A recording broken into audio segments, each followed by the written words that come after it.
to get this my slide optic cut, but I decided against it. I wanted to keep it bone stock, so it forces me to use these iron sights when I'm taking it out at the range and shooting it for practice, so I can develop shooting with iron sights and not just always putting the optic on my gun and, you know, using the optic. But I took it out,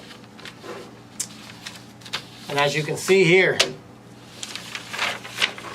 I'm not the best shot, I'm not the worst shot. I do have, you know, some bullets that were totally off with the SD9.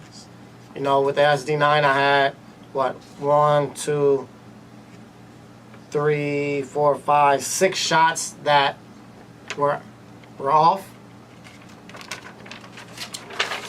But for the most part, you know, I was pretty centered with it. You can see here, if we're looking, I was shooting my 2.0, my Smith & Wesson 2.0, which I will reveal later. Do another video on that later. That's, you know, one of my favorite handguns that I've purchased. But I shot them together, and as you can see, I didn't do too bad with the SD9. Of course, there's, you know, always room for improvement, especially for, you know, a guy like myself who's just now getting into it. But I wanted to show this so my viewers could see a budget-friendly gun can do just as well as a high-level expensive handgun.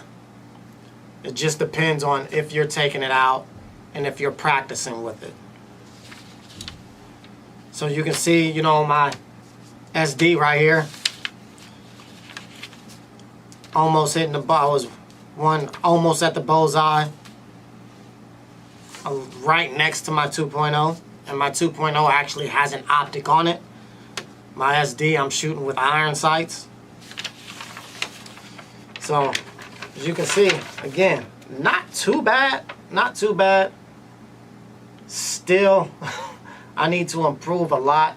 My grouping seem to always, you know, land towards the bottom left. So if any of my viewers can give me any type of recommendations for how to improve that, I always seem to hit bottom left. That's where, you know, most of my groupings are, as you